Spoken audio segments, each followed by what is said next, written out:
हिकिड़ो दिल जो शीशो बणाए न सघबो, भगोड़ार वण जो लॻाए न सघबो।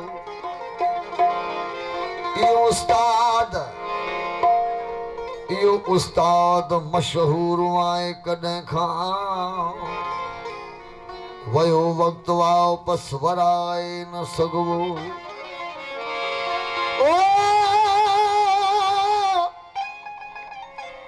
तन्हाईअ में हिकु हिकु छॾींदो वञे थो, तन्हाईअ में हिकु हिकु छॾींदो वञे थो, पंहिंजी राह सभु को मटींदो वञे थो। हज़ारनि में लखनि में करोड़नि में, हज़ारनि में लखनि में करोड़नि में हिकु दोस्त आहे, अखियूं बंदि पोइ बि सॾींदो वञे थो। पखियरे पर सोया सजणा थियो पिंजरो पुराणो, ओ पखी जो डाणो दादन पांज दे सॾे। पखी परवाज़ थी वेंदा। सोना साईं ख़ासि फरमाइश किबला साईं सैयद ताहिर शाह लखयारी सरकार जा मूंखे ख़ासि फरमाइश थी आहे। ऐं हीअ जेका ग़ज़ल आहे हिन जो शाइर बदीन शहर जो डिस्ट्रिक्ट बदीन जो अॼु खां 80 साल अॻु जो शाइर आहे मोहम्मद यूसुफ भुट्टो, उनजी शाइरी आहे। पखी परवाज़ थी वेंदा, अमीर हुजे ग़रीब हुजे नंढो हुजे चाहे वॾो हुजे, सभु कंहिंखे ही जान छॾिणो आहे। पखी रूह जी अकासी आहे। हवेलीअ में न हुल रहंदो, उॾामी बुलबुलियूं वेंदियूं, न गुलशन में को गुल रहंदो, पखी परवाज़ थी वेंदा। हवेलीअ में न हुल रहंदो, उॾामी बुलबुलियूं वेंदियूं, न गुलशन में को गुल रहंदो, पखी परवाज़ थी वेंदा।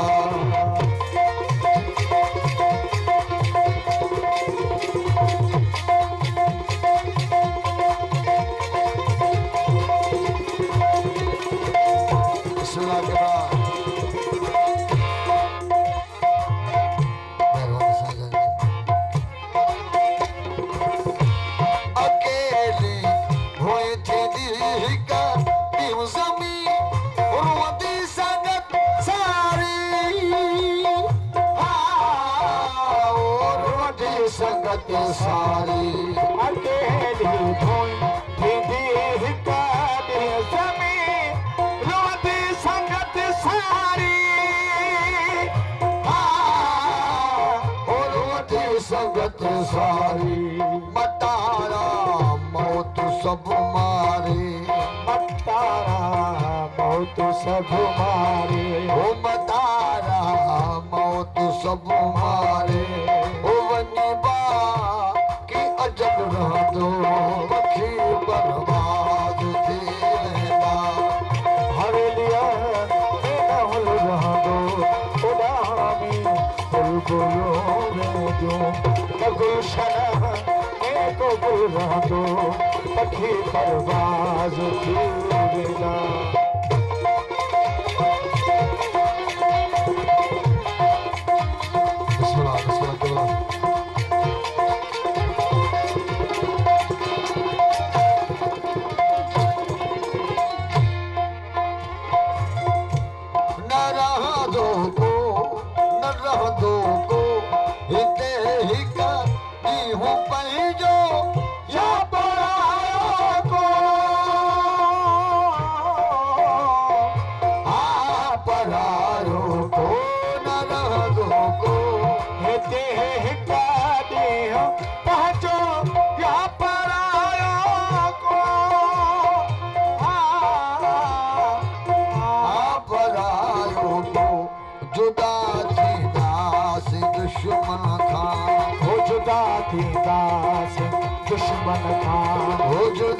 वेंदा से दुश्मन खां उन को दोस्त दिल रहंदो पखी बर्बाद थी वेंदा ओ हवेलिया में महल रहंदो पखी बर्बाद थी वेंदा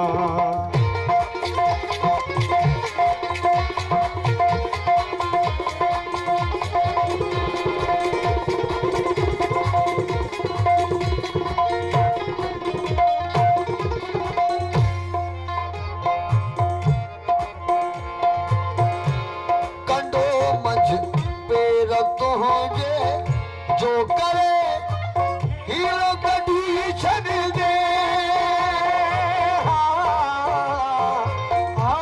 कढी छॾ दे ओ कंडो मझ पेर तो जे जो करे हीरो कढी छॾ दे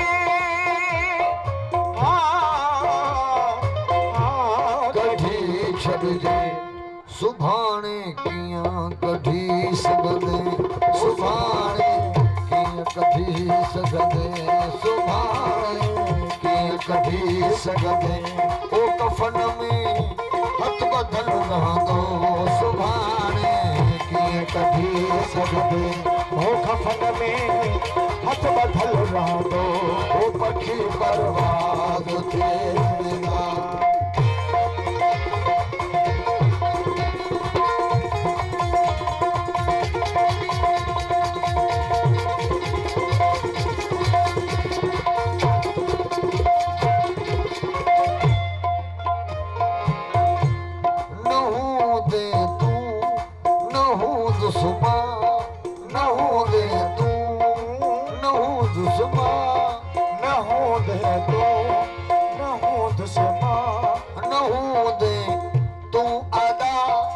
यूसुफ सदा मौजूद महफिल में मौजूद महफिल में मगर किन दोस्त दिल में मगर किन दोस्त दिल में इहो तू जो गजल रहंदो पखी बर्बाद थी वेंदा हवेलिया रहंदो उॾां में बुलबुलियूं वेंदियूं गुलशन में को गुल रहंदो पखी बर्बाद